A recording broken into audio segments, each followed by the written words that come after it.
What's going on, people?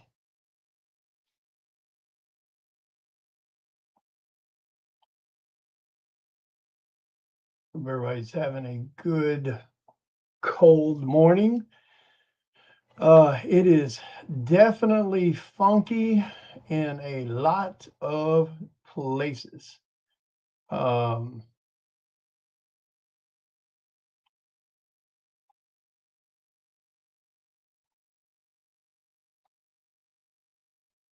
Bear with me a second.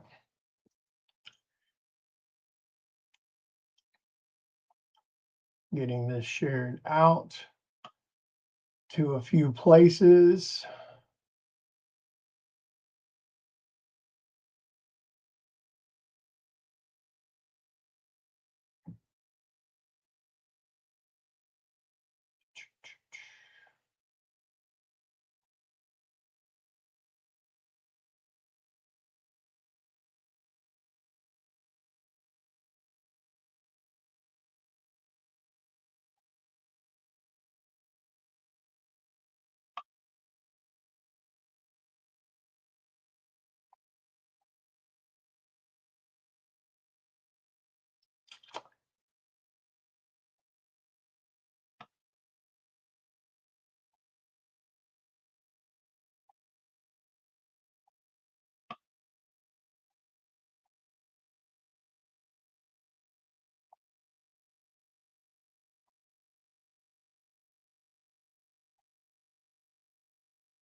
Mhm.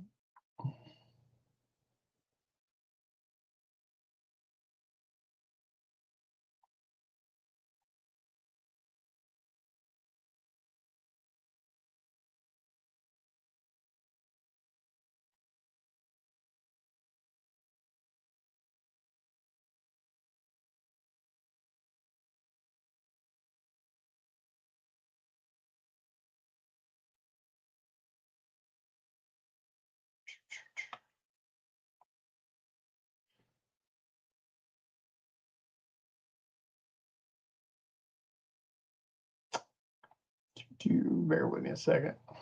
Anyway, hope you guys are having a great day.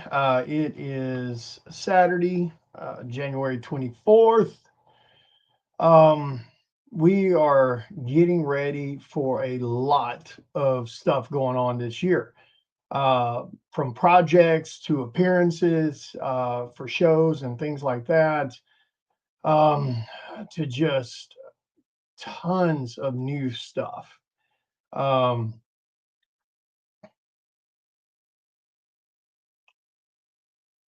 Hang on.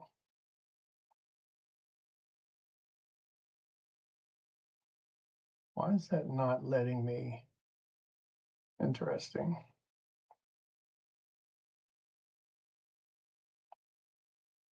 I was trying to share it to a couple places from my desktop, but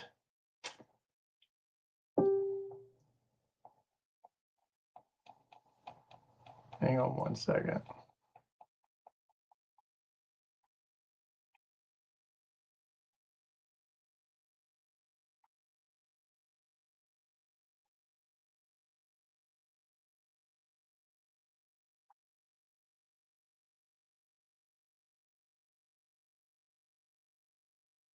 Hang on one second. Hang on one second. All right. Okay. Hey, sweetie, what's up? What's up, Ron? What's up, Paul? What's up, everybody? So uh, I figure we could chat a little bit this morning.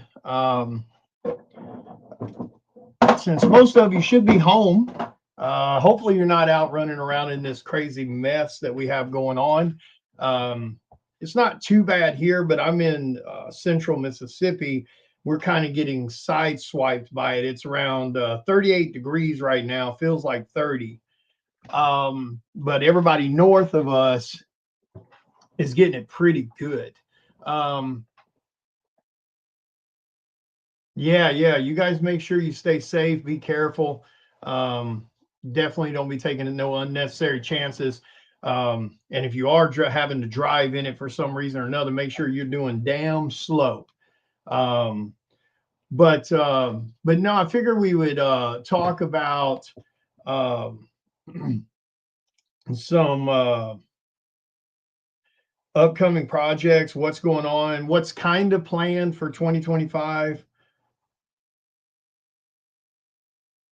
upcoming shows, projects, things like that. Just kind of keep you guys in the loop a little bit. Um, yeah. I saw the trailer for the new He-Man. Hang on one second. I feel like I got something sticky on my finger.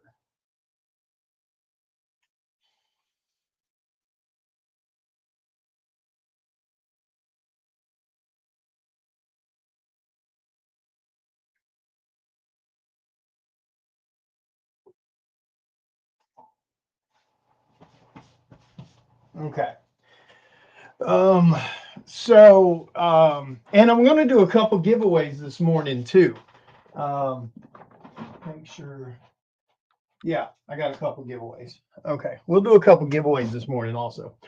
Um, but one of the other things, so we're going to talk about appearances for this year.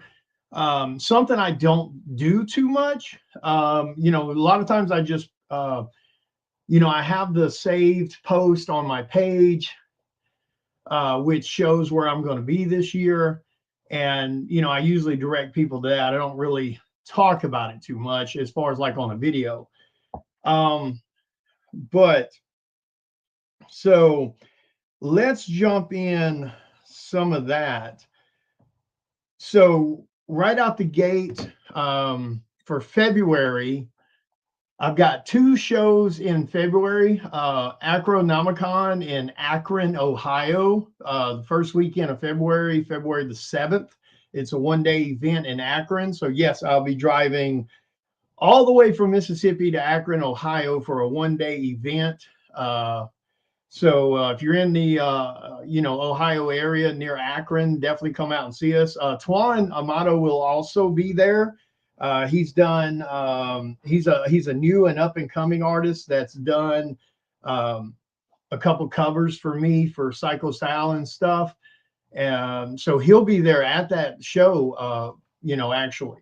So make sure you guys come out for that. And then of course the second show of February is Texoma in Durant, Oklahoma. If you guys live, near Durant, Oklahoma, if you're within an hour to 2 hours of that show, I highly, highly, highly suggest coming to that show. It's a grassroots style Comic-Con, more the traditional style Comic-Cons. And so it's got a lot of really cool artists and vendors and stuff like that, comic sellers, things like that. And it's right there, like I said, in Durant, Oklahoma, right across the street from the Choctaw Casino in their convention center. This will be their third show, and I've done it since year one. And it's put on by Chris and Kimberly Hayes, and it's a damn good show. I have not. I've tried to get in to Heroes Con. It's one of those shows that fills up so fast that it's very hard to get into.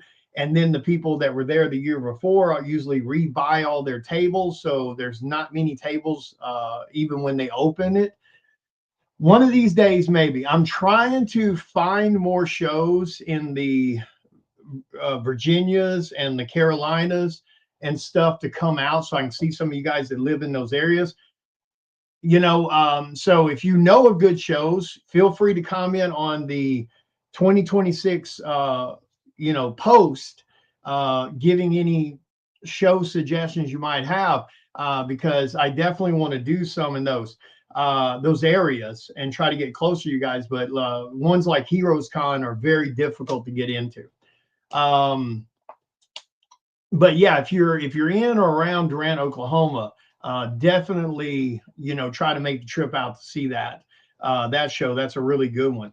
And then now March is going to be stupid busy for me. I am gone every single weekend of March. I will not be home pretty much at all during March. The first weekend of March, well, I don't know if it's the first weekend. I'm assuming it's the first weekend. I think there's only 4 weekends in March.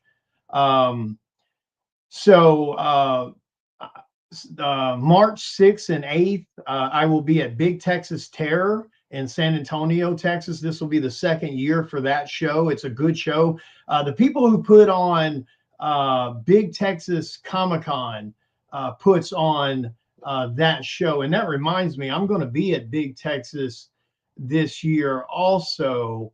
What are the dates for Big Texas? I need to make sure. I just noticed that's not on my calendar just then, which I could have sworn it was. October 9th and 11th. October 9th and 11th. I got to check that. Hang on one second. October 9th and 11th. October. Ooh.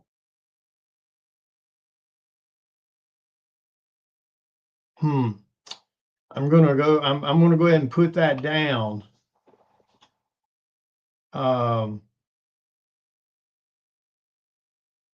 Because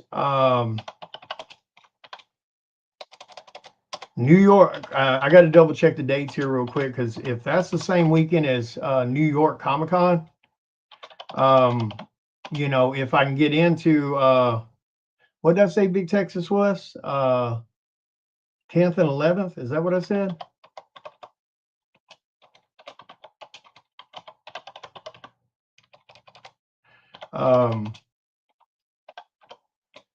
I'll go ahead and save it for right now.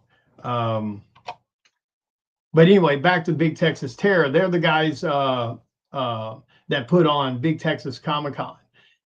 And so that'll be what's March 6th and 8th? What's March 6th and 8th? Oh, sorry. You were just repeating what I was saying. Yeah, so Big Texas Terror is March 6th through the 8th, San Antonio, Texas. And then the very next weekend, I will be at Fan Expo Cleveland in Cleveland, Ohio, the 13th, 14th, and 15th. And then the very next weekend, I will be at MegaCon Orlando, the 19th, 20th, 21st, and 22nd. Then the very next weekend, I will be back in San Antonio, Texas for Mockingbird Lane Comic Con, 27th, 28th, and 29th. As of right now, I don't have anything booked for April, but we'll have that stuff here soon. And then May, these are the confirmed ones I'm telling you guys right now. May, Fan Expo Denver in Denver, Colorado, the 28th through the 31st. I don't have anything for June yet, but we will here at some point. July, I have Cowtown Comic Con, another show put on by Chris and Kimberly Hayes. It's a really good show. That'll be this year, though. That is being moved to Waxahachie, Texas, 17th through the 19th. It's about 40 minutes outside Dallas. And I don't have anything for August just yet. But like I said, that we'll get dates for more stuff here as we progress. September, I will be coming out to Arizona to see you guys. I will be doing Tucson Comic-Con. Brian Polito, the leader of Chaos Comics, you know, he puts on Tucson Comic-Con, him and his wife. And they were gracious enough to invite me out to their show that's always on Labor Day weekend. But that is September. And then, of course, October. I gotta double check the dates on this and the confirmations, because I don't have a confirmation for New York just yet. But obviously, if I get confirmed for New York, I have to do New York. But if for some reason, if I'm not in New York, I should be at Big Texas Comic Con back in San Antonio. And then, of course, I don't have anything for November just yet, but we'll get something here soon. This year, though, I'm not doing a show in December. You know, I've never done a show in December. up until last month. And I did that one as a favor to Scott Ines, who put on his new show. But this coming December, it's too hectic because we have 5 birthdays in December. My birthday, Kylie's birthday, and 2 of my daughters' birthdays. Or excuse me, 3 of my daughters. Shelby, Olivia, and Victoria are all born in December. My birthday's in December. Kylie's birthday's in December. I believe Austin's birthday's in December. So we have, our personal family have a lot of birthdays in December, and then you have Christmas. So like I said, I usually don't ever do shows in December or January. But this year, I did a show this month in New Orleans because Kevin Boyd invited me out to Fan Expo New Orleans. And of course, when you get an invite like that, you want to try to say yes and do that if possible. But yeah, Labor Day weekend, I'll be in Arizona, Ryan, for Tucson Comicon. I don't know exactly what date that is. It's just their show is always on Labor Day weekend. So there's a little kind of cap of the shows that I'm going to be at that were confirmed for this year. All those shows are confirmed except for New York. New York's application dates, or whatever you want to call it, they won't open up for another month or 2 before you can apply. Knock on wood, I hope like hell I can get into New York for a 3rd year in a row. We'll see. That show's very difficult to get into. You have over 3,000 people apply for that show, and they only let in about like 400 or something like that. So it's very difficult. I was absolutely blown away when I got into that show in 2025 for the 2nd year in a row. So I'm crossing my fingers to get a trifecta here and make it for a 3rd year. Which I do great at that show. My table stayed slammed the entire time. And it was really cool. The promoter noticed that, and he actually gave me compliments on that. That was pretty cool. The guy that runs it is a super, super nice guy. So that's the shows that are confirmed right now. Like I said, there's a couple of months in there that are gapped. But they'll fill up as we go. Some of these events we don't hear back from till mid part of the year and things like that. Sometimes we don't hear nothing till a month before the show is even starting. So it can be a little weird sometimes. Now, as far as upcoming projects, we have Path of the Pale Rider Kickstarter that launches in February for Lori Calcaterra. I've got 2 covers on that Kickstarter that I cannot wait for you guys to see. Let me see if I can find. I thought I saved that. Hang on 1 second. So I'll have 2 covers on Path of the Pale Rider number 8. One will be for the regular cover, issue number 8. That's the burlesque dancer. You guys haven't seen that cover. I believe she's doing a cover reveal on that today. And then the cowboy cover for the on issue 2.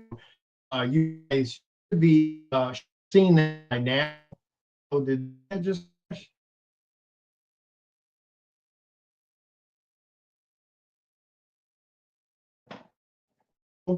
Some problem?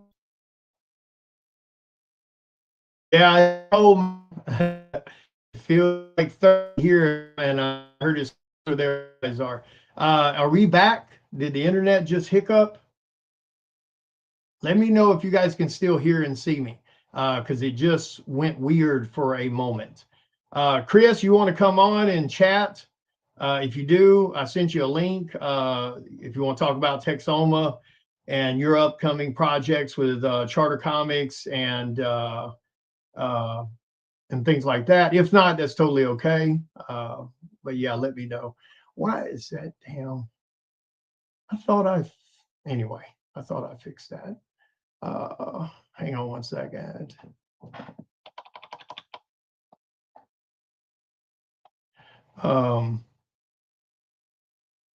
Okay, we're back. Okay, good. Yeah, probably there's no telling what might happen with the internet. So if I crash, I'll chat with you guys another time.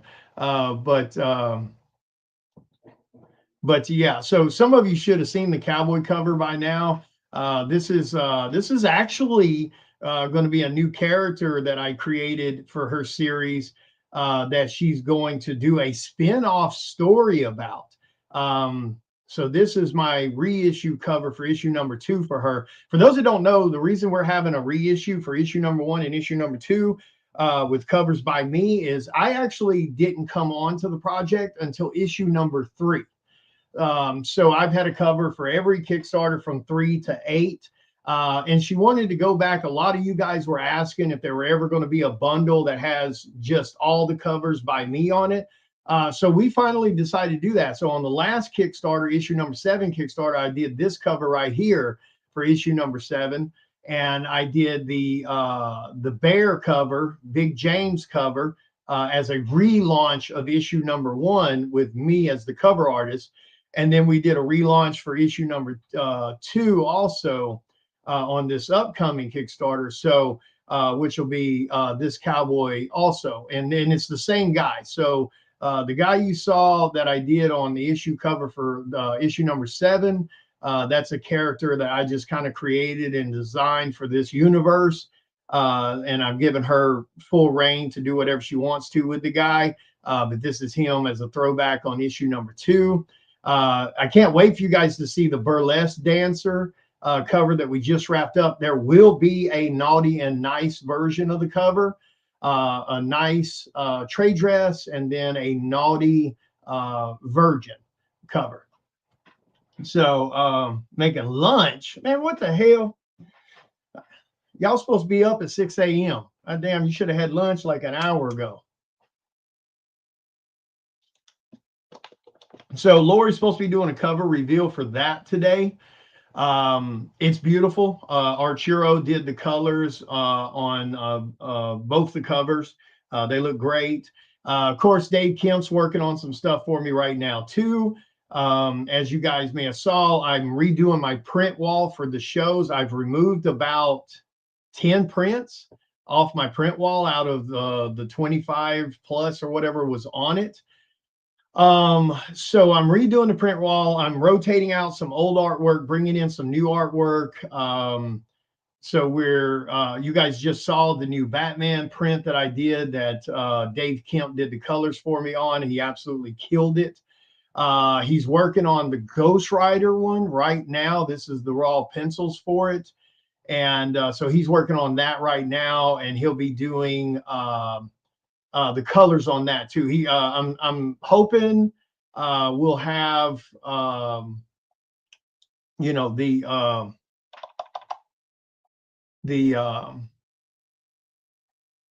colors for it Monday or Tuesday. And then of course late last night I wrapped up the new Poison Ivy print, and that's the raw pencils for that. That'll be going to Dave for colors also. Like I said, redoing a bunch of stuff. The one that I'm really torn about is, you probably heard me talking about it on the video the other day, and that was wanting to do another Wonder Woman piece. I've had 2 Wonder Woman designs on my print wall over the years. One was a headshot style print design, and the other one was a full body, a little bit more of a throwback to the older comic style of her. Neither one really sold well. We were talking about that on the video the other day. I don't know why female characters on a print wall do not sell well. The only time they sell well is if it's topless, nude, or bent over in some damn compromising position. Those sell fucking great at people's tables that do them. I don't know why the other doesn't. Men aren't buying them and women aren't buying them. I mean, it's very few. A Harley sells okay. Even that one's not, anywhere near the other prints on the print wall as far as sellability. It's a pretty good sized gap between when they get sold. I might sell a Harley Quinn one a show. And it's not lack of quality design or anything like that. It's there's a reason when you walk around. We talked about this the other day. Excuse me. When you walk around the con floor and you look at the print booths and stuff like that, the artist tables that have prints, etc., there's just not most don't do female characters. You'll see even in the anime department, you'll only see a few, and of course, those are the ones that are half naked, tits out, cleavage to the wazoo kind of thing. And even they don't have tons of it. But when you look at Americanized artists, most of them don't have female prints, except for maybe Harley Quinn or something like that. Usually anybody that's doing female prints, it's all female prints and it's all provocative stuff. But I still want her on my wall. So coming back around to my point, I'm kind of torn because I've had regular Wonder Woman, like I said, twice and over the years. And I want to do another one because Wonder Woman is one of the characters I really like in the universe, the DC universe. Because most everybody always does Poison Ivy. I have a Poison Ivy. I have a Harley Quinn, and on the few times you see that on a regular artist that isn't doing it as a sex object, that's usually the only two characters they have. Maybe Spider Gwen. So, but I want the Wonder Woman, but I'm torn between Wonder Woman, regular, or absolute. Even though I'm not fond of the absolute Batman, I think it looks shitty, especially the axe, because everybody draws the damn handle the size of a broom handle. What's up, Kevin? What's up, everybody? So I hate the way they do the axes. Double-headed axes, even single-handed axes, do not have these little bitty scrawny ass mop handles as a handle, and it looks stupid in giant big hands. I mean, it looks absolutely stupid. So I don't care for the absolute Batman. I think in my personal opinion, and I'm a big Batman fan, I think it's the worst costume design I've ever seen. I can't really think of anything else that looks worse. I don't like the spikes on it. It reminds me of a ripoff of Ghost Rider, and I don't like the axe concept. I think it's silly as shit. If you were using a plate axe on your chest, why the hell would you even take it off and risk being shot? But then the handles just too. But anyway, I'm sorry, I'm getting off on a tangent there about it. But I do like the way they did the absolute Wonder Woman costume from what I've seen, and I've only seen a few examples. I don't read those books. I don't have those books. I think they're overhyped bullshit, like a lot of stuff that comes out right now from mainstream. It's dictated by mouthpieces on YouTube, and everybody gobbles it up, and everybody thinks that this shit's really selling out when the people that are buying it are all flippers. Sorry, it's not legit value; it's flipper value. We talked about that shit before. People need to stop buying this shit on day one. They need to stop buying it on fucking month one and wait 6 months and give it time to go back down to normal. Because the only people that are causing this shit to sell out in stores, etc., are people that are flippers. But anyway, that's a whole nother subject too. So that's what I'm torn about on that one. I can't decide whether I'm really leaning towards the absolute Wonder Woman. Now, do I think her sword's a little too much? Yes, it's ridiculous. When I do her, I'm not doing Cloud's sword from Final Fantasy. I'm just not. I'll shrink the sword down a little if I go that route. Make it a little bit, make a little more sense. Like it'll still have some girth to it, but it's not going to be that shit that looks like it was ripped off from Final Fantasy VII. I'm just not going to do it. I'll give it some width for sure to kind of stay relatively true to the design. But I'm not going stupid. So we got a new Batman, we've got a new Ghost Rider, we got a new Harley Quinn. Like I said, I'm kind of torn on that other, and there's probably at least one more print design I need to do, because I all I'm going to carry on my print wall is like 20 prints from now on. I used to have 30, so I've eliminated about 10. But I think I have space for one more design, and I don't know what I want to do. I've cut down the horror stuff that's on my wall to just 4 images, I believe, just 4. I think Michael Myers, Freddy, Art the Clown.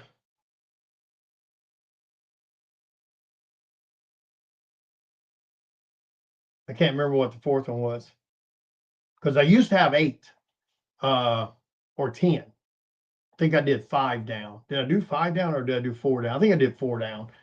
I can't remember what it left. But anyway, I need to figure out, because I'm going to do probably 4 80s throwback. So I'm keeping Optimus Prime. I'm keeping Skeletor because the movie's dropping and everybody seems to be going crazy for the Skeletor design, and rightfully so. It looks badass. But I want to keep the 80s throwback a little. I can't remember, now that I think about it, I can't remember what the other 2 was that I kept. I eliminated She-Ra. She hardly ever sold. I eliminated He-Man, because most people would buy the Skeletor when they bought it. The He-Man didn't sell very often. I can't remember what I was going to keep for the other 2 though. And then I was going to do like 4 Marvel characters and 4 DC characters.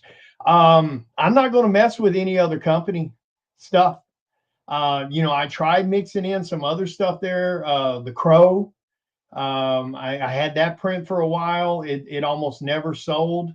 I think I might be leaving. I think that might be one of the 80s kind of throwbacks I'm leaving on there. Well, technically it's more like the 90s, but you get my point. It has that 80s feel to it. I think I left the Crow on there also. Thank you guys.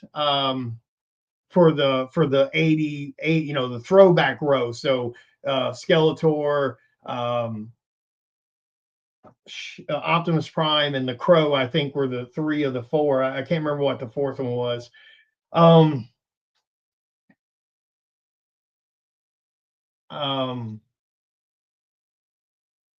The Marvel ones, I think I kept the Doctor Doom, I kept the Spider-Man, I kept the Venom. I can't remember if I kept a 4th one. I know the Spider-Man's on there. I know the Venom is on there. I took Miles Morales off. It's a great piece. I love that Miles Morales piece. It hardly ever sells. So I took that down. On the DC side, I kept the Superman. I kept the Joker. We're doing a new Batman. And we're doing a new Harley Quinn. So, and then like I said, I'm thinking about the Wonder Woman. Part of me kind of wants to do a new Joker. I did that Joker design. I've had it for probably, I don't know, 2 years now, or a year. and it does okay. It's more of a comic book style Joker. Um, I'm kind of thinking about going back to Heath Ledger, because originally the Joker version I had on my print wall was Heath Ledger Joker, and it sold like crazy all the damn time. And then I swapped that out for a comic style Joker, and it does okay. It's still it's probably the slowest seller of the DC product on the wall. Yeah, the Miles was gorgeous, but hardly anybody bought the damn thing. Um, but you do, no matter what though. um, I do my print wall different than the majority of artists out there. My print wall only has a certain number of prints created per print. Once I run through that number that I set for that print run, it has to go bye-bye. What's up? What's up, Carissa? Because you can't leave your print wall stagnant. Every couple of years you have to replace a lot of that with new designs. Even if you do the same character again, you need to do a new design for it, because you have a lot of returning fans that come see you at shows.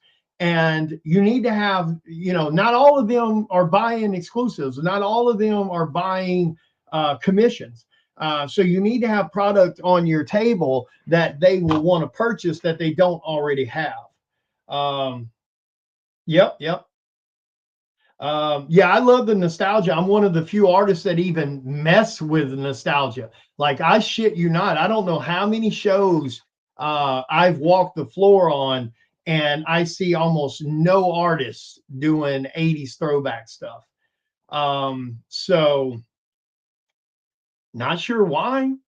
Um, yeah, I don't know. I mean, like I said, the drawback to having a print wall behind you at a show, that thing only goes so big, and you can only fit so many items on that print wall, especially if you're printing on the size I am, 11 by 17.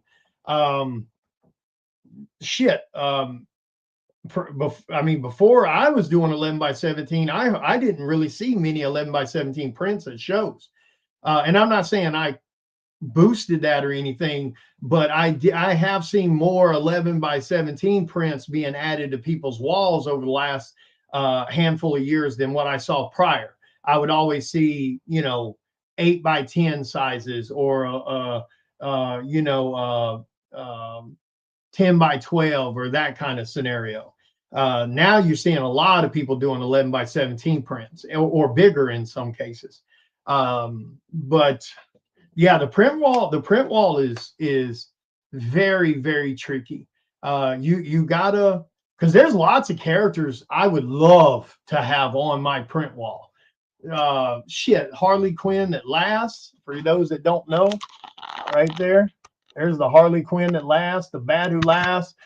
There's so many great characters out there that visually look badass, and they don't sell. Um, I've had Black Panther on my wall, almost never sold. I've had I've tried out other characters on. I've had Spawn on my print wall, almost never sold. So it's just, so you got to be picky. I get questions all the time. Oh, you should put this character on your print wall. Oh, you should do this character. Why don't you have this character? Because y'all don't ask for it. That's really the hardcore truth of it is, we kind of have to put the stuff on our walls based kind of off of the commissions we get asked to draw. You know what I mean? So, or the characters that we know are going to kind of sell on a regular basis. Because for those of you that may not know, now I can't speak for anyone else, but when you look at a design, so like, let's look at this right here as an example. Let me give you an example. So let's look at this Batman, my new Batman print design I just did. So that drawing took me around probably 7 or 8 hours to draw. Okay. in pencil. That's just the pencil work. So around 7 or 8 hours. Now, you have to account for the time lost on my end for drawing that piece. So let's think about that in money earnability timeframes. In 7 hours, I can do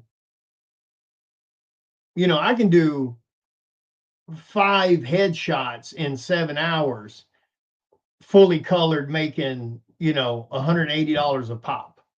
So so when you look at it that way, you really have to you really do have to break it down, because part of the investment in that print design is the person drawing it. So like for me, drawing something that heavily detailed, or like the example for this Ghost Rider, that runs around about the same 6 or 7 hours, and the Batman's the same way. So I can do at least 5 headshots in color in that 5 hours and make $900. So I have to look at it that way. So now I'm not drawing, I'm not working on anything I'm physically being paid for.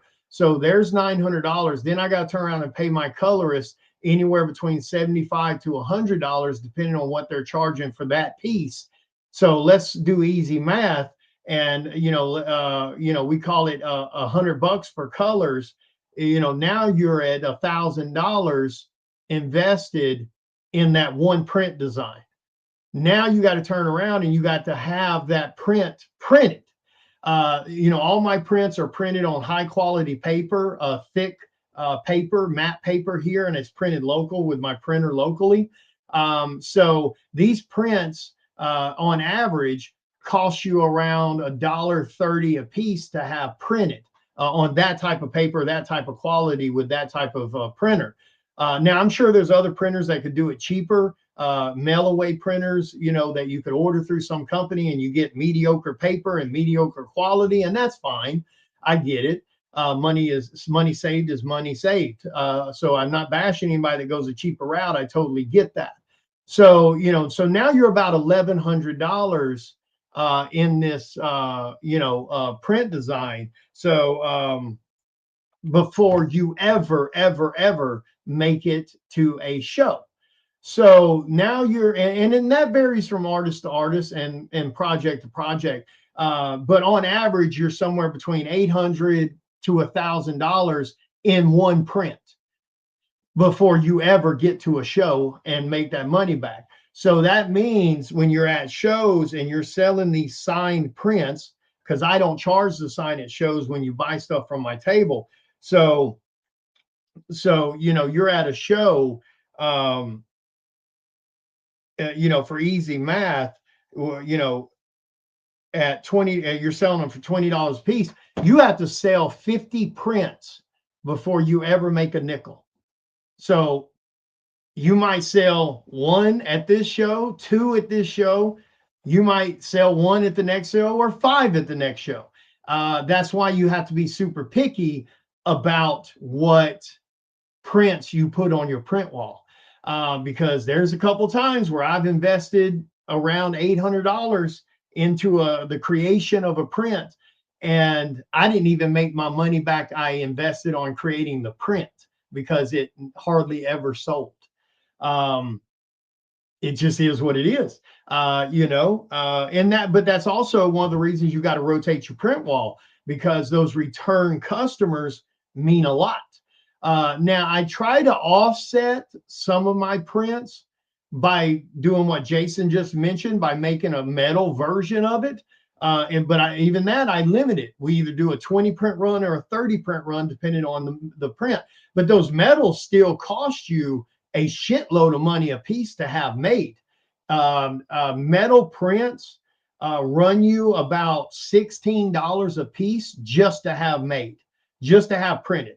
Then the shipping on them is expensive because they're heavy, and print shops, I can't do those locally, so I have to do them from a guy in Vegas. And they're beautiful. Don't get me wrong. They're gorgeous. 11 by 17. The color on them, the depth on them are insane. They're so damn beautiful. But they cost you $16 a piece just to have printed. Then you got to pay to have them shipped. and they do a 20 minimum order.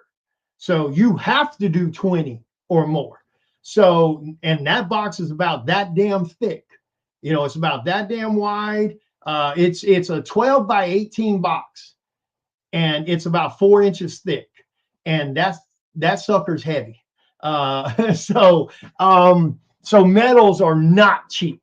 If they get damaged, then you got to deal with that. They cost more to ship to the fans.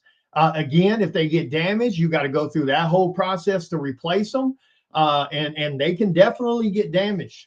Now, luckily with the metals, they can kind of be massaged out. So if they get a little ding on the end or something, you can kind of massage it out with a pillowcase and a heavy book. And then, of course, once you frame it, you really wouldn't see it. But still, though, you don't want them damaged. So it takes more packing materials, and then you got to hope like hell nobody acts stupid. But yes, I am thinking about doing, for those asking, we are, I am thinking about doing a metal version of this. I think with the color palette, this will be a ridiculously badass, gorgeous metal. And then, of course, once we get the Ghost Rider back, I'm pretty sure I'm going to do a metal version of that. Because like I said, the metals, even though they cost more to print, they cost more to ship, they cost more shipping materials. And you're only doing 20 or 30 at the most. They come signed, they come with COAs, etc. It does kind of help you recoup a little bit of the money on the overall project. Because I sell my metals for $80 a piece. But like I said, that comes signed, that comes with COAs, all these extra things that you're not, paying for when I do the metals. Because I usually do all that stuff as a free, that just automatically comes with the metal. And don't get me wrong, I understand other people that are doing metals, they tend to charge for signatures, they tend to charge for the COAs. I get it. It's whatever. Everybody runs their business the way they want to run their business. Fine.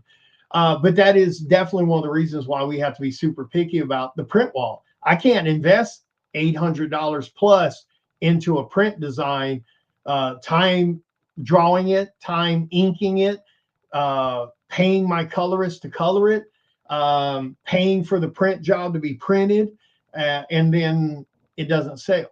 And I've had it happen a couple times. Luckily on the Spawn one, I ran that Spawn for a year on my print wall. It shows, and I could probably count on one hand the amount of times it sold. Now, luckily enough, Spawn was one of the ones I did do a metal version of, but I think I only did like 20 copies, and they all sold out. So, luckily, between the cost of the metals and the cost of the regular prints, and then the cost of the colors and my time doing it, I think I broke even on that. What's up, Nicholas? Or at least close to even. I made my money back. But I don't do metals on every print either. So again, that's one of those things, you risk this whole thing is a gamble. Everything we do is a gamble. Covers we do, for people is a gamble. You got to hope your fans show up and support those projects. Covers we do for retailer exclusives, you got to hope that your fans, show up and do their part. All this money we invest to go to shows, like case in point, we talked about this other day. I'll give you guys a peek behind the curtain. I just gave you a peek behind the curtain on what it costs to do a print.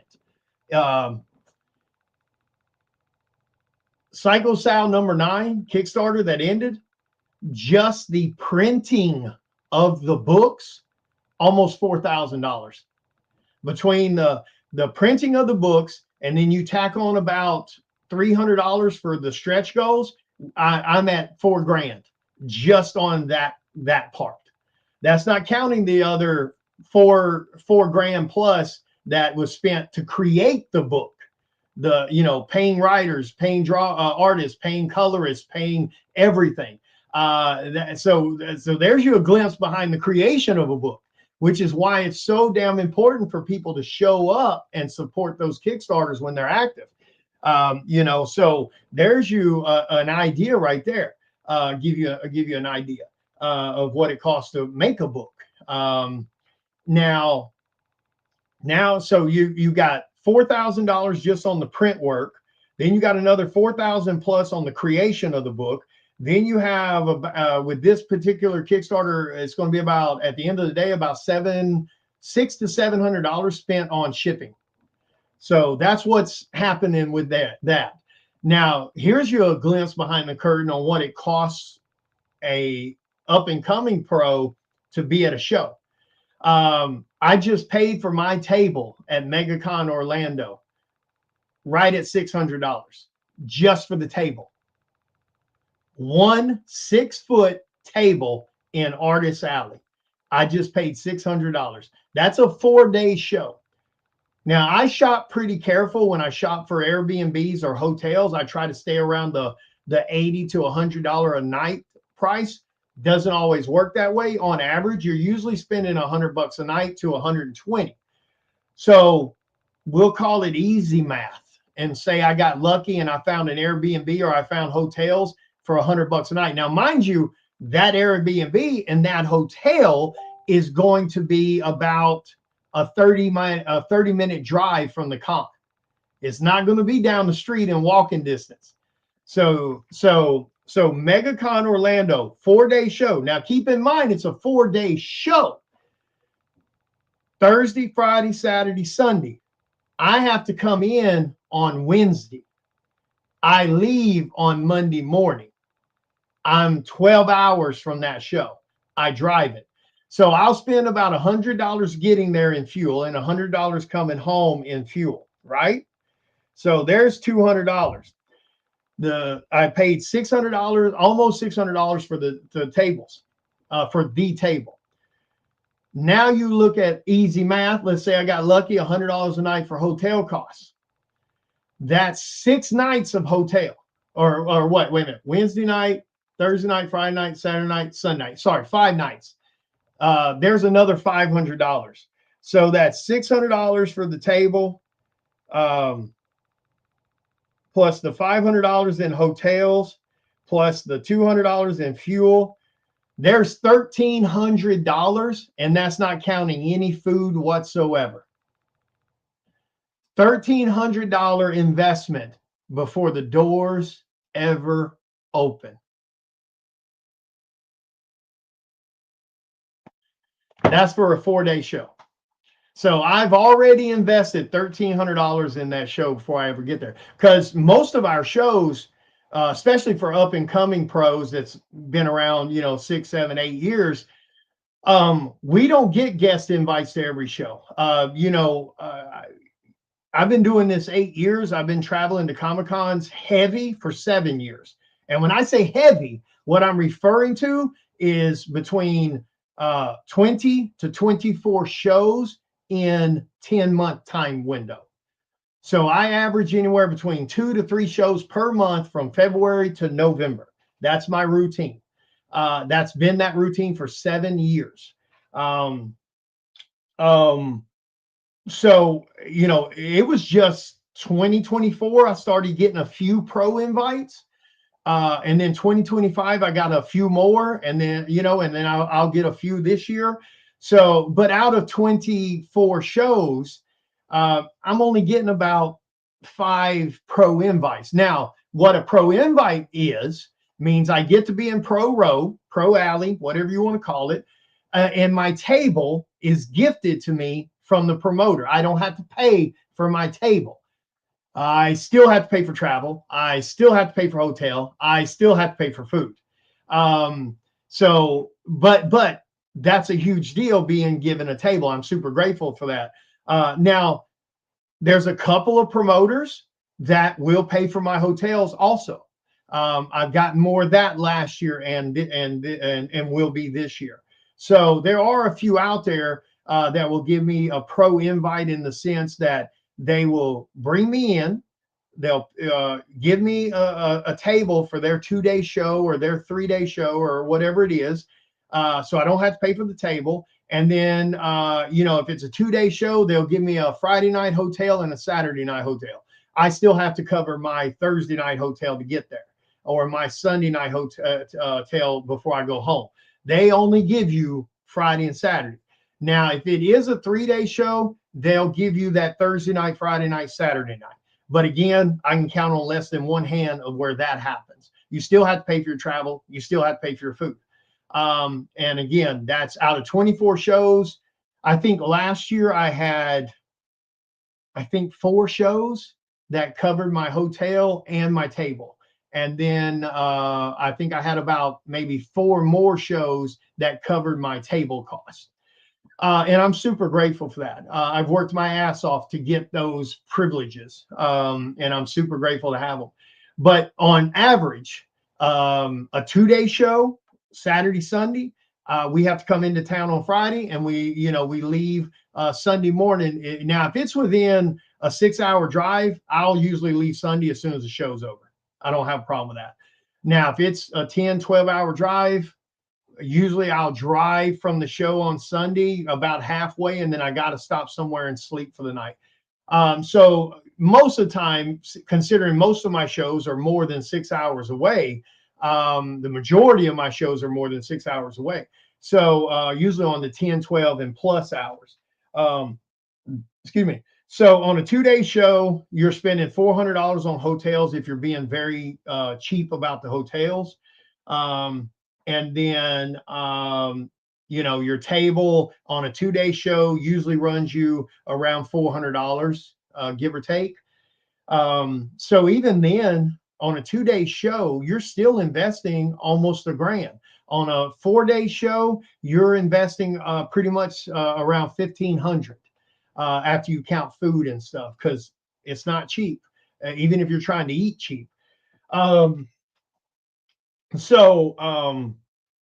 there's your little behind the curtain kind of thing on costs for a show.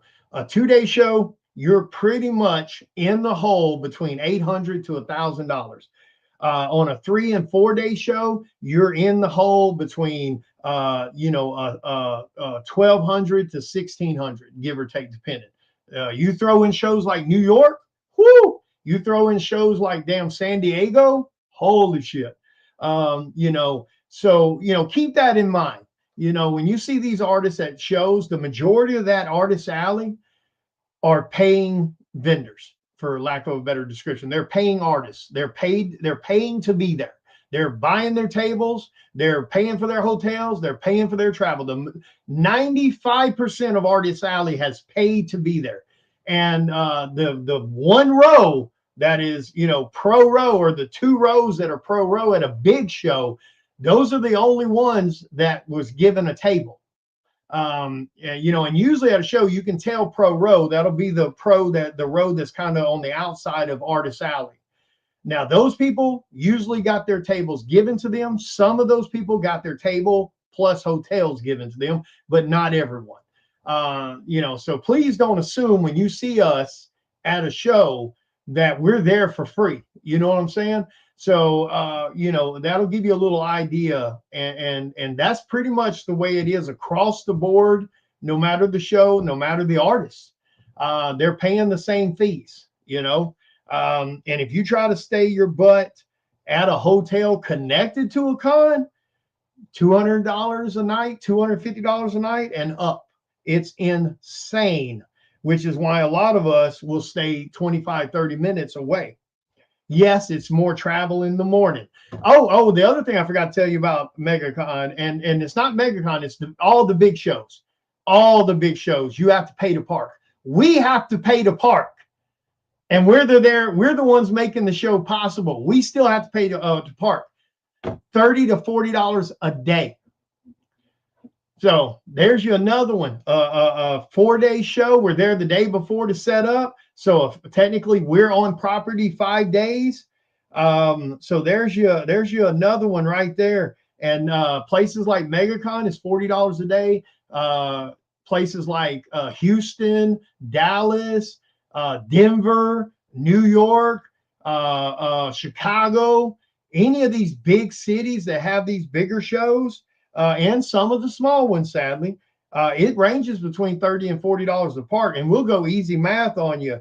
$30, times 5, you're paying $150 just the park. So, and the sad thing is even paying that extra $40, $30 to $40 a day to park is still cheaper than staying at the hotel connected to the con. So like I just did a show in New Orleans. My hotel that I stayed at, that was right down the street from the con, like I said, which I very seldom do. Luckily, this hotel was about the same price as any of the other hotels. I got lucky on that, and they had some spots open. And it was a nice hotel, about a block from the con. That bastard cost me $40 a day to park. So I had to pay for Friday parking, Thursday parking, and Sunday parking. $40 a day. So yeah. So there's your little glimpse. Let's do a little quick giveaway real quick.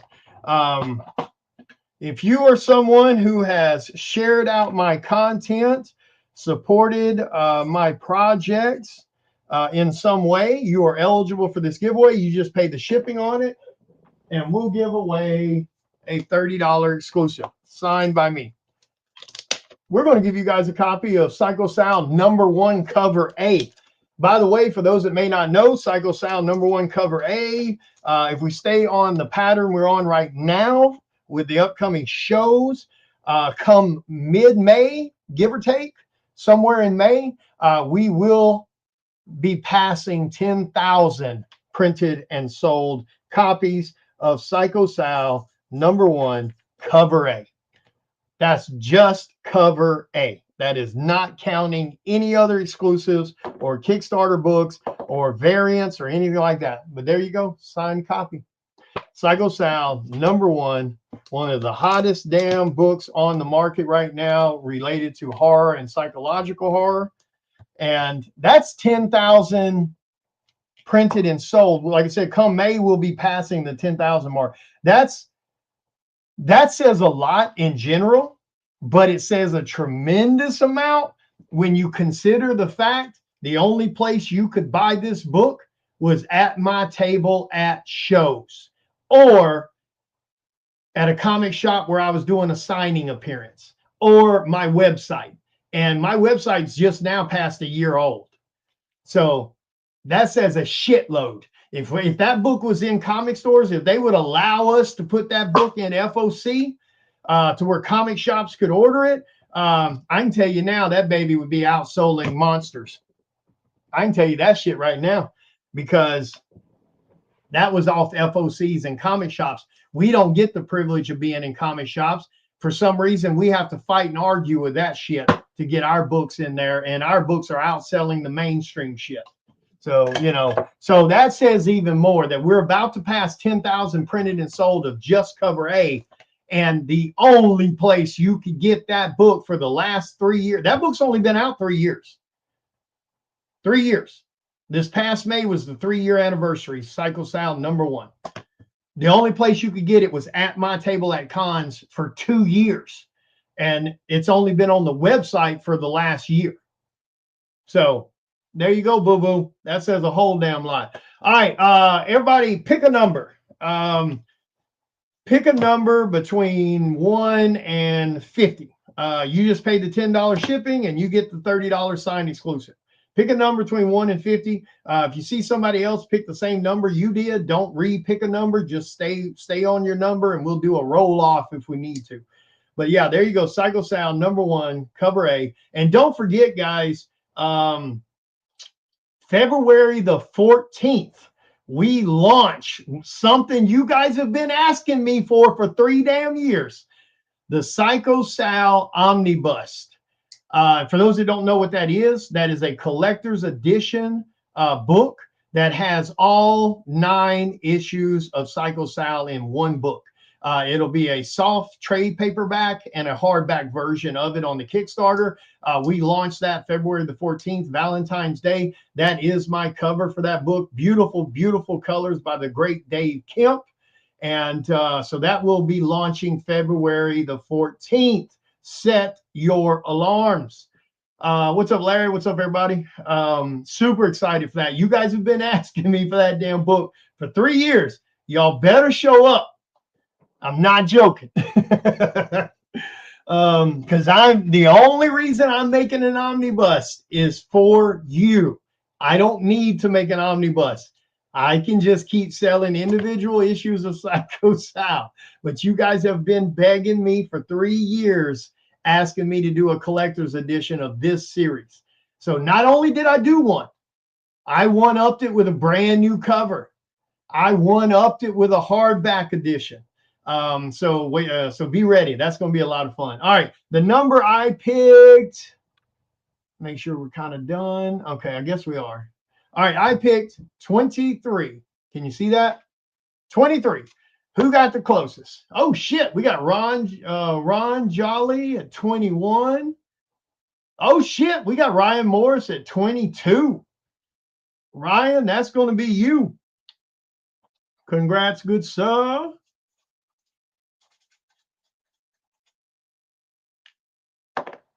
But yeah, that's a big deal. I mean, I don't give a shit what anybody has to say about it in the comic community.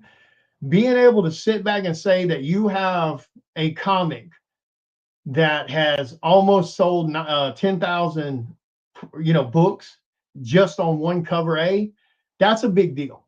I don't give a shit how anybody wants to downplay it or try to talk shit. That's a big accomplishment. First off, let me explain things to you guys. The majority of comics in the indie community don't make it. You're lucky if you see a #1 hit the printer. I mean, I know that for a fact because there's 5 Kickstarters that I've done cover work for that's over 3 years old that hasn't seen the light of day yet, that people still owe me, either my books or my $200 money discount I gave them to do the cover to get those extra comps when the book was printed. So those are all 3 years plus that hasn't seen the light of day. There's 5 projects right there. 5 or 6, I think it's 5 that hasn't seen the light of day, that are over 3 years old. So first off, most don't even make it to a Kickstarter. Then if they do make it to a Kickstarter, not all of them fund. Not all of them make the money they need to print the book. Then if they do make the money to at least get issue #1 done, it doesn't make enough money and they can't do issue #2. So the first accomplishment is Psycho Sal did great on the first Kickstarter. You guys showed up and showed out and the book did awesome. The other great accomplishment is the book has consistently sold at Comic-Cons and comic shop appearances that I've done every single month after month after month appearances. So that's a great accomplishment. It has sustainability, in the sense of issue #1 and people wanting to give it a try. And then coming back and loving it and wanting issue #2 and issue #3. And you guys have shown up every single damn Kickstarter and showed love, and the book's done extremely well. The fans that have snagged it at Comic-Cons and stuff like that has been overwhelming. So that is a huge accomplishment. To have people constantly coming to you, telling you how much they love the last issue, how much they can't, how excited and how they can't wait till the next issue, et cetera, et cetera. That's a huge accomplishment. But and then to create these books off your own back and your own dime, that's a big accomplishment too, because most people need their money from their Kickstarters to even create their book. My books are done before the Kickstarter ever goes live. So, but the only reason I'm able to do that is because of you guys. You guys coming to see me at shows, you guys buying commissions, you guys buying exclusives I do for other people, which makes them want to use me on more covers for their work. So Psycho Sal, even though I'm footing the bill up front and I'm using the Kickstarter to recoup the creation of the book, so I'm spending $4,000 plus before the Kickstarter ever goes live.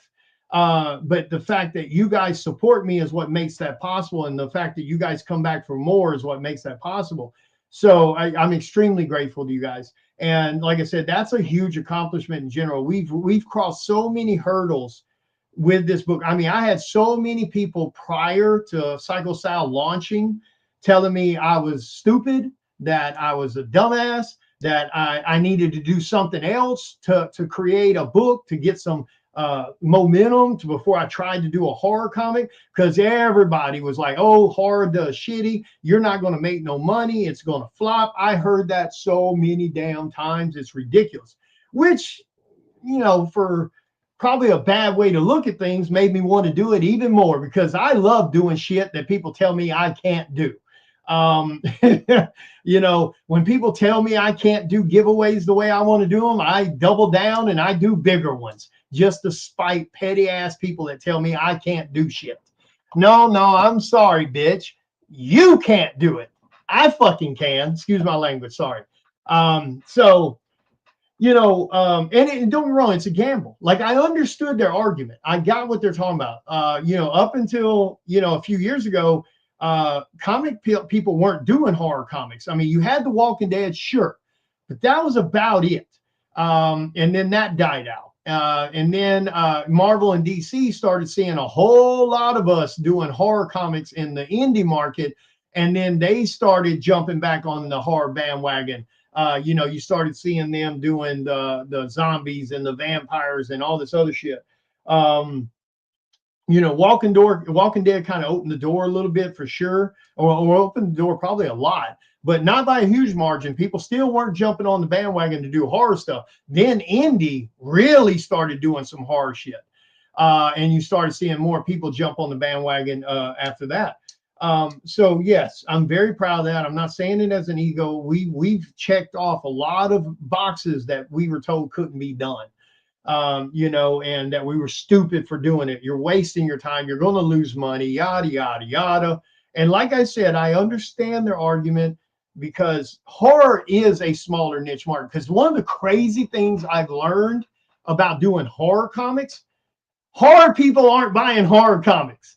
Last year, especially, I did more horror Comicons than I did any of the years prior combined. And the number one thing I learned is people who are big horror fans aren't reading comics. They'll buy the t-shirts. They'll buy my horror prints on the wall. They'll buy commissions for me to draw horror characters for them. You know, they'll buy the trinkets and the bracelets and the necklaces and the pins and whatever else is at a horror con. They'll buy the shit out of it, but they're not buying comics. You know, so I learned that. And so because the majority of people that read Psycho Sal are just comic fans. So, you know, thank you to you guys for that. But yeah, I mean, I'm super proud of that. I mean, like I said, to be able to sit back and say that we didn't use a YouTube influencer, we didn't use somebody we knew in the comic industry that could get us into the FOC and shit like that before we should have been, and then pay a YouTuber to promote us, to get people to go buy our shit. We didn't do none of that. And we're still about to pass 10,000 printed and sold of just cover A. If I count all of the number ones, we're already over 10,000. What are you selling? Now, Acro, to be fair, Acronomicon is just it's not a horror con. If that's what you're asking about. I did that show last year. You know, it's not a horror con. You know, Big Texas Terror is a horror con. Frightmare is a horror con. You know, Nashville Horror Con is a horror con. So if that's what you're referring to, then you'll be fine there. At that show, when I did it last year, there was a few comic people. There was a few actors. Then there were a bunch of comic vendors, things like that. You'll be fine like that. But I mean, if you're selling comic books, you're not selling shitloads of horror comics anyway, because there's not shitloads of horror comics. You know, you'd have to go other than Walking Dead and what's came out in the last 5 or 6 years, shit, you'd have to go back to like the 70s, pre-comic code. That's when, remember, that's when horror vanished, was when the comics code came out. In the 80s or what, late 70s, early 80s, whenever that was, that's when horror vanished from the comic world. So yeah, so like I said, I'm super proud of that. We took something, you know, I knew it was a small niche market. Horror is a very small niche market. It's very hard to sell because people are so addicted to superheroes and half naked women on comics and all that shit. You know, they've been fed that for shit since the 80s. I mean, again, think about that. Since the 80s, the majority of comics have been superhero related shit. And there's nothing wrong with that. Love what you love. But when you're trying to do a horror comic and you're trying to convince X-Men fans and Batman fans and Wonder Woman fans and Spawn fans and all these other fans to read that, it's hard. But knock on wood, everybody that's read that damn book has been hooked. I mean, I've even given away copies of #1 at shows to people that were on the fence. And I said, hey, I tell you what, here's a copy of #1. Go over there and sit down in the food court, read it. If you don't like it, it's on me. Don't worry about it. Give it to somebody else. Do whatever you want to with the book. If you do like it, though, come back, pay me for my #1, and I'll sell you #2 through whatever book I had on hand at that time for the most current book. That hasn't failed me yet, and I've done that at several shows. So knock on wood, the book's been damn good and people have loved it. Yeah. Now that horror's kind of come back, people are chasing some of the old horror stuff. If I was a comic flipper, reseller, I would definitely start looking for some of the comic code books, especially if you can get your hands on the key shit, like the old thrillers and stuff like that. I can't remember exactly what they were called back in the day, but if you can get your hands on some of that stuff, that should sell well. Especially if you get some of the big keys for the classic monsters, like in Marvel, the first appearance of Dracula, the first appearance of Frankenstein, the first appearance of the Mummy. And for those that don't know, those are all in Marvel. There is a first appearance of the Frankenstein's monster. There is a first appearance of the Mummy. There is, of course, the first appearance of Dracula, which most people know that book. But a lot of people didn't know about the other two. Technically, there's the first appearance of the Wolfman if you count Werewolf by Night. And most people do. If they're trying to collect those 4 major ones, there is Frankenstein's monster, there is Dracula, there is the Mummy, and there is the werewolf, Wolfman, for lack of a better word, with Werewolf by Night's first appearance. I used to own all those. And so, yeah, I mean, it's definitely one of those things that it's an uphill battle, but, you know, like I said, we've crossed some hurdles and we've proven that it can be done. I mean, look how many damn horror books have popped up in the last 3 years alone. That's because of us and a few others, because there weren't many before that. Let's be blunt. We really Don't Pay the Ferryman, Psycho Sal, Path of the Pale Rider, Carissa with her cryptid books. We kind of opened that door to where a lot of people have jumped on the bandwagon over the last 3 years. I mean, shit, there's even a book that just came out last year that is a horror comic about vampires set in New Orleans in the 1980s. You're welcome. Because, Psycho Sal takes place in New Orleans in the 1980s. So there's a book that came out last year that's about vampires. I don't remember the name of it or whatever, but it came out last year. It's set in New Orleans and it's set in the 80s. My favorite part was their promotion talking about the first time it's ever been done. No, bitch. No, that's not the first time it's ever been done. We did it 2 years prior to you. But, whatever. So, it's I don't know, man. Like if you're a comic fan, I'm gonna be real blunt with you guys here for a moment. If you're a comic fan and the only damn books you read is Marvel and DC, you're screwing yourself. You are screwing yourself severely, because there are a lot of indie books out right now that are definitely fire, that are definitely badass. Now, are there a lot of shit out there too? Oh, 100%. There's books out there. The artwork's shitty, the writing is shitty, the covers are shitty. Everything about it is pure shit. And if it weren't for the borderline porn on the covers or inside the books, nobody would be buying them. I mean, I've heard creators say to my face that if it wasn't for the porn in their books, their book wouldn't sell. And now sadly, they'll do $30,000-$40,000 on Kickstarters. You know, sex sales, it is what it is. It's the easiest common denominator to go to. And I'm not talking about just having a topless cover. There's nothing wrong with having a sexy, badass topless cover, or a nude cover, you know. But once you get into the realm of, you know, tentacle porn and fluffy porn and compromising positions and people's ass in the air with their starfish pointed at the viewer, you know, or you know, compromising positions with other females. Like I said, there's a difference between sexy and the elegance of a beautiful body to borderline hustler covers and fetish porn.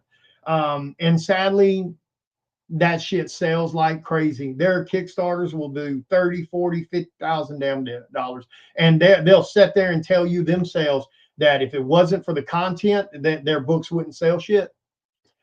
So it is what it is. Like I said, we knew going in, I knew horror was going to be tough. Not only as a new creator, you got to earn people's trust, which I think one of the things that helped me earn trust was I built my fan base for 2 years. Was it 2 years? Psycho Sal's been out 3 years. I've been in this 8 years. Oh, never mind. I've been building a fan base for like 4 years, 4.5 years, 4 years before we started talking about Psycho Sal. So 4 years of building a fan base, proving my worth. You know, at that point, probably 80 published covers, give or take, or whatever. So I'd proven myself and people knew. So that helped out. But also, I think the other thing that helped prove people could take a chance on my book was the fact the book was 100% completed before we ever activated the Kickstarter. So they knew that going in, that it wasn't going to be another year after the Kickstarter ended before they got their book, or another 2 years. And you know, we would ship the Kickstarter ends, the money's collected within 2 weeks, which it didn't have anything to do with the money because I'd already paid to have the book created, but we had to wait till that 2-week process to make sure everybody paid their money, so we'd know how many books to print for the Kickstarter. So after that 2 weeks, you know, we send the order to the printer and we'd have the books back within 3 weeks. So within that 4 to 5 week window, these books were shipping out to people.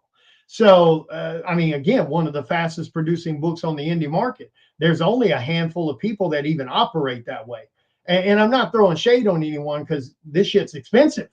I mean, like I told you guys, it costs us $5 a book just to print the damn things, $4 and some damn change to print them.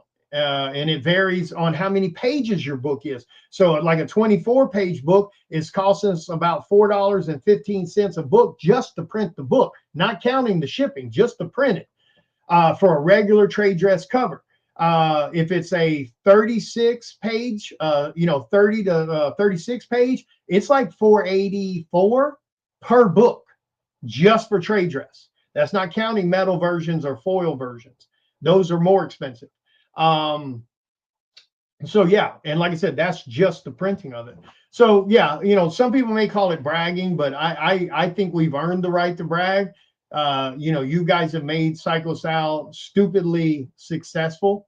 And again, we've done it without paying some YouTuber to promote it. We've done it without friending someone that could get us into Penguin or anything for the FOCs, buddying with somebody that does that. And I'm not saying there's anything wrong with that. I'm just saying we did this without that. Would that have been a big help if we had done it that way? Oh, stupidly, yes. If we had paid, if even now, if I went and paid a YouTuber $20,000, $30,000 to a well-known YouTuber or TikToker to promote these books, oh, it'd be 100% worth the investment, no doubt. We've seen it on several books here over the last few years, and a couple of artists who have paid to be promoted by these people who weren't shit before they got promoted, and then they blew up. So it does work.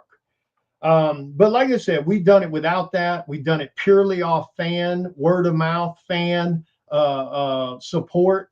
And we've done it without them sitting on shelves in comic shops. We've done it without any of that. So yeah, some people may call it bragging. I call it just calling it, we did badass. So if that pisses somebody off, I really don't give a shit. But yeah, and that's, like I said, that's all because of you guys. Y'all have showed up and showed out on every Kickstarter, and I'm so grateful for it. Now, don't get me wrong. Do I wish more people would take the fucking chance? Yes, because even though a lot of you guys have shown up every Kickstarter and showed love, whether it was on Psycho Sal, Curse Moonlight, or Rise of the Mummy, but especially Psycho Sal, because that's where the majority of you showed up. It's still a drop in the bucket compared to what's on the page. Because when you really think about it, on the Kickstarters, we've averaged about 100 to 140 backers per Kickstarter. There's over 8,000 plus, almost 10,000 followers on my pages alone that are supposedly following me.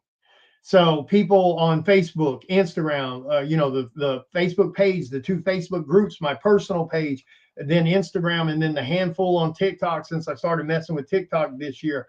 So it's somewhere close to around 8 to 10,000 followers, and 100 to 140 people show up. So that means we're not even hitting 1% of followers. But we tried everything. We tried badass stretch goals. We tried freebies for all backers.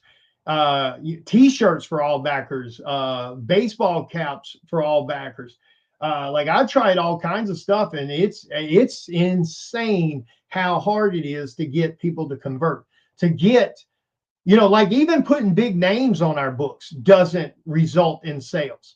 I've put big named artists, well-known DC cover artists, Marvel cover artists on Psycho Sal, and it didn't generate. It didn't really even generate the money it cost me to pay them to do the book, to do the cover, because it's not cheap. And we didn't even. I didn't even really recoup the money. My book, my cover, still outsold those people on the Kickstarter, which I'm proud of that. That's pretty cool that I outsold Marvel and DC cover artists on the project. That's pretty cool, but that's just the way it goes. Like those guys can do a DC cover, they can do a Marvel cover, and their fans will buy every fucking cover they do. If it's Marvel DC, if it's a company book, Marvel DC, Dynamite, Image, etc. They'll buy every cover they do, whether they read that damn book or not. But for some reason, they won't jump over and buy the indie books that they do covers for, which is why the majority of the time you guys do not see indie people putting big names on their books, because it's not cheap, and their name doesn't equal sales on an indie project. The other drawback is they don't really promote. They'll promote it like one time, and that's about all the shit you'll hear from them. They very seldom promote more than once. Now, unless it's one of their buddies' Kickstarters that's well known. Now, if you take a well-known artist that's done Marvel, DC, etc., and they do a Kickstarter for some book they created, now their fans will show up for that, of course. And then if they put some other well-named known artist on that product, that IP, their fans will show up for that in most cases, because they know both the artists. You know what I mean? What's up, Michael? So it is what it is. But that's why some of you have asked that before. Why don't you put this guy or that guy? Or why don't people use more of these well-known artists? That's why it usually doesn't equal or equate to product sold. Like I said, trying to get you guys who are strictly damn Marvel, DC company men. Sorry, lack of a better description. It's stupidly hard to get you guys to read any damn thing other than the shit you've been commissioned. I mean, convinced to read for the last 30 years of your life. I don't know how many times I've talked to people who are just, oh, I only buy Marvel. Oh, I only buy DC. And oh, okay, what are you reading? Oh man, shoot, I've been so busy, I hadn't read nothing in like a year. But you buying those damn books every single damn month, but you haven't read the shit in a year. I've heard that so many times because you're conditioned. It's habit buying. Oh, I gotta buy Marvel. I gotta buy Marvel. Oh, the book's right. Their book's shitty. Batman hasn't been good. DC hasn't been. Marvel sucks. Oh, Hulk sucks. But you're steady buying it every damn month because you can't miss an issue. Oh, I can't break up the line. But you don't try nothing else either. You know. Now, if you're trying other stuff, kudos. That's good. That's what you should be doing. Open your damn mind and read some damn books that don't have a company damn logo like Marvel or DC stapled on the damn thing. Try some other shit. I mean, I don't even know how you can be a reader and not read other stuff. I read all types of stuff. Now, to be fair, other than the handful of indie stuff I read, I haven't read Marvel or DC in a while. But I don't buy the stuff anymore either, though.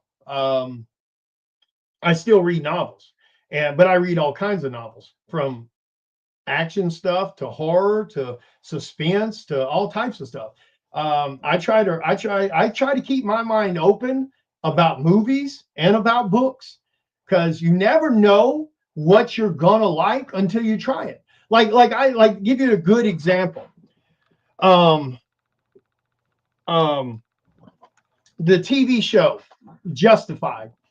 I don't really give a shit about cop shows. And somebody told me I should try that show, and that it's very different than a lot of cop shows.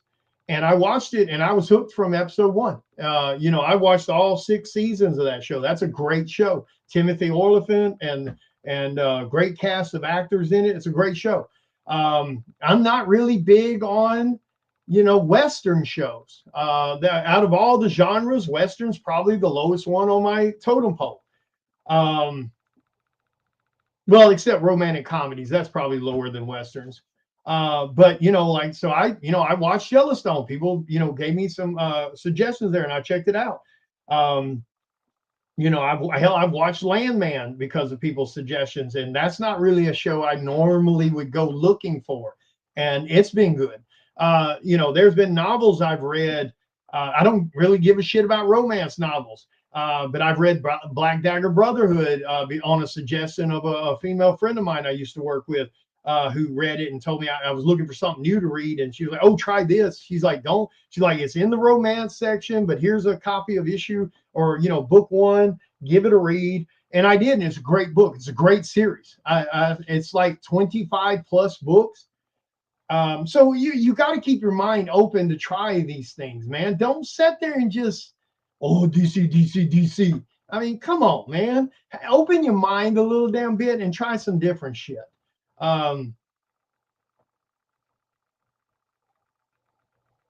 Yeah, I'm the same way. Like I've tried comics I've had no interest in, but somebody suggested it, and it was somebody I kind of trusted their opinion on stuff. So I gave it a shot and I liked it. Now, sometimes you may do that and you still don't like it. That's definitely possible. But if you got a friend or something that's suggesting something to you, give it a shot and see how it goes.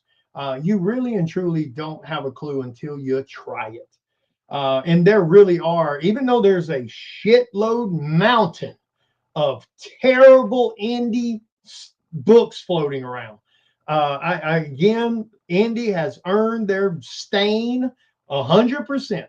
But there's a lot of us over the last 4 or 5 years that have been trying to dig indie out of that damn shithole that people put it in.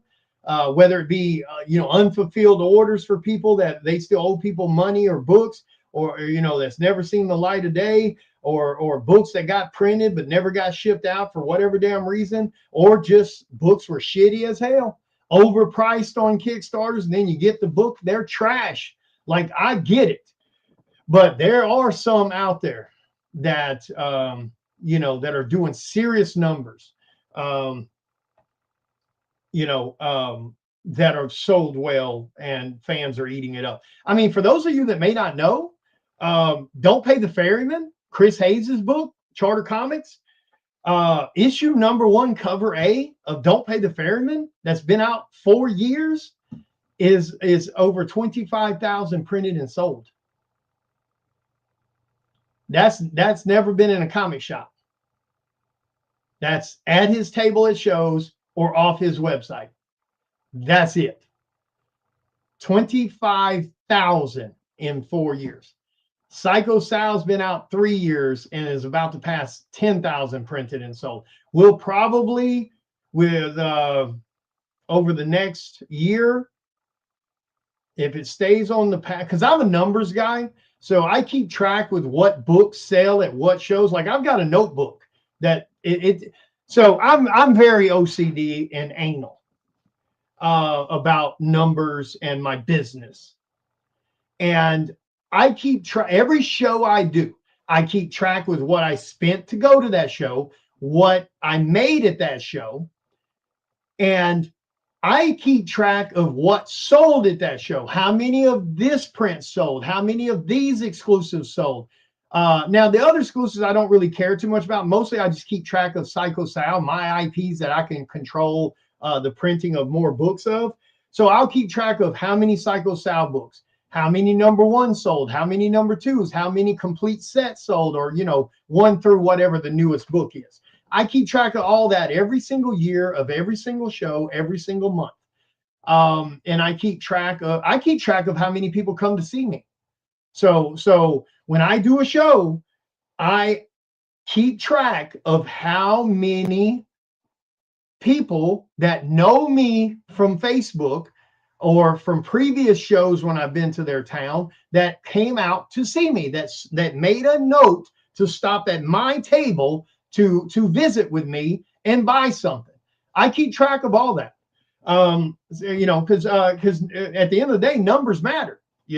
Numbers are what tells you everything you need to know about your damn business. And if you're trying to run a business and you're not keeping track of every inch, you're doing it severely wrong. I mean, I keep track of every expense, everything. I'm just a numbers person when it comes to my business. So, and I think you should be doing that as an artist. I keep track with how many people order stuff through the website. I keep track with how many commissions are ordered every time I order the commission list up. How long does it take for the commission list to fill up? I keep track with, when I do this type of sale, how many people are buying that type of sale item. Like if I'm doing a commission sale, or if I'm doing remark sale, or I'm doing print sales, or whatever the hell it is, I keep track with all of that. Yeah, you have to, Ron. That is damn sure true. It's amazing how many artists I ask them, oh, how many people came to see you at the show? Oh, I don't know. Oh, how many prints did you sell at this show? Oh, I don't know. How many commissions did you do pre-show? Oh, I don't know. It's amazing how many I don't knows I get when I talk to people about that kind of stuff. But yeah, so it matters, but yeah, I mean, that's a huge accomplishment. Chris should be stupidly proud of that. I haven't had a chance to talk to Lori about what her total numbers are for Path of the Pale Rider, because it's just on number 7. But I need to ask her that, because hell, she's got to be close to similar numbers. But like I said, the biggest brag about all of that, it's done without a comic shop. It's done without some influencer pushing our shit. It's done without paying somebody to get us into FOC, because they know the right people. I mean, you got to think about that. 25,000, or even my scenario, 10,000 sold in 4.5 years. Come May, it'll be like, 4.5 years. No, not even 4.5, because oh no, May of this year will be, yeah, 4 years. Yeah, that's right. So May of this year will be 4 years. So roughly around the 4-year anniversary of Psycho Sound #1, cover A, we'll have right at or a little over 10,000 printed and sold. So yeah, that's a huge deal, considering the only place you could buy my book was in my face at my table at shows. And I do 2 to 3 shows per month, 10 months out of each year. Uh, See what I mean? That's pretty damn cool. So yeah, I'm super proud of that. People can call it bragging or whatever the hell they want to call it. I don't give a shit. That's something everybody should be proud of. And you guys should be proud of that, because you guys are the ones that made it possible. You guys should be proud that you turned I mean, technically, you turned Psycho Sal into the best-selling horror comic on the market outside of Don't Pay the Ferryman. I don't know of any other horror comic on the market that's sold more, especially in the indie community. Because if you compare what we've sold without having an influencer, without having a comic shop to get us into an FOC, and having other comic shops order our shit because that influencer pumped it up, if they didn't have all that, they wouldn't have outsold us. Yeah, y'all can call, people can call that petty. It's not petty, but people can call that bullshit if they want, or they can call that bragging if they want. I don't give a shit. That says a lot about what we've done and the community we've created with our fans. So I'm super proud of it, whether they give a shit or not. Like I said, we did it without an influencer. We did it without somebody knowing somebody to get us in the FOC. So yeah, I'm super proud of that. Chris should be super proud of his, and I'm sure he is. But anyway, so that'll give you guys a little information there about, what it takes to create these books, what it takes to do these shows financially, what it takes to create a print, and what it costs out of pocket up front before the first one's ever sold. Like I said, keep your eyes out. The Path of the Pale Rider launches this month, or I mean February, for issue #7. I've got 2 covers on there, issue #7 and a relaunch for issue #2. Issue #2 will have a nice and naughty cover. It's done beautiful. It's sexy. It's badass. Can't wait for you guys to do it. She's supposed to do a cover reveal today. She may have already done it. I don't know. I've been chatting with you guys for the last hour and 40 minutes. Psycho Sound #9 is at the printers, of course. We're just waiting on them to wrap up printing and send it out to us. Rise of the Mummy will go to print here soon. Psycho Sound Omnibus launches February the 14th, Valentine's Day. Be looking for that and ready for that. Don't forget, the first week of February, I will be in Akron, Ohio at Akronomicon. Huge thank you to Jason and them for bringing me out to that show as a guest invite. I'm super proud of that. Thank you. And then of course the second or third weekend I think of March. I mean, yeah, February. Sorry, February. I'll be at Texoma Comicon. Yep, I'm ready for the Mummy too. I'm ready for y'all to see Psycho Sound #9. I'm so damn ready for that. It would have been out sooner, but we had to wait till all the pay over time stuff was taken care of, so we know exactly how many books to print. So that delayed us about a month. I didn't like that, but the pay over time allows you guys to be able to get more stuff and then not break your bank all at once. So you guys liked it. We used it. It is what it is.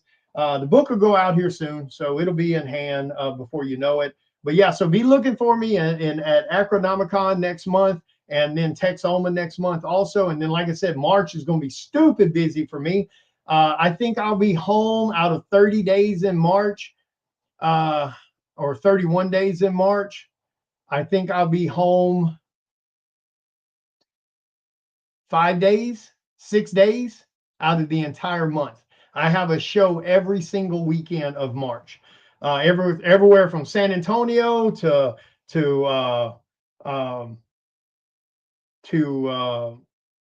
Ohio to Florida to back to San Antonio. So March is going to be crazy busy. But anyway, I'm going to get off here. You guys have a wonderful day. Thank you for hanging out with me and chatting. Thank you again for the support you guys have shown. I need 4 people. 4 people, go grab a spot on the damn raffle for the Psycho Sal portfolio bundle.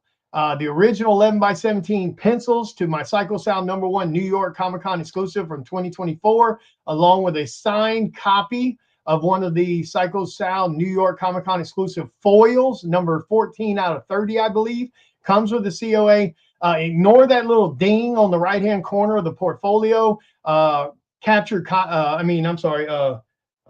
Capsule sent me a replacement folder, so I'll swap all this out to the new folder before it ships. But there's only 4 spots left in that raffle. Go grab a spot in that damn raffle. That's a almost $900 prize to whoever wins it. But yeah, you too, Ron. You guys have a great day. Love you. Be good. Talk to you later. Stay warm, stay safe, stay off the roads if you can. But talk to you guys later.